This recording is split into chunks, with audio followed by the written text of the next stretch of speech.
Сәлем достар, сіздермен Молахмеда жатсаяк. Қазір үй жағдайында бар затпен жасалатын салатты көрсететін боламын. Бізге керек осындай заттар. Чеснокты осылай өткізіп алдым теркадан.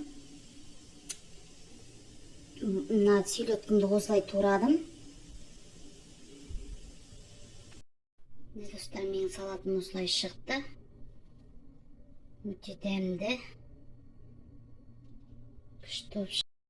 Достар, менің салатым осылай шықты. Өте әдемі, өте дәмді.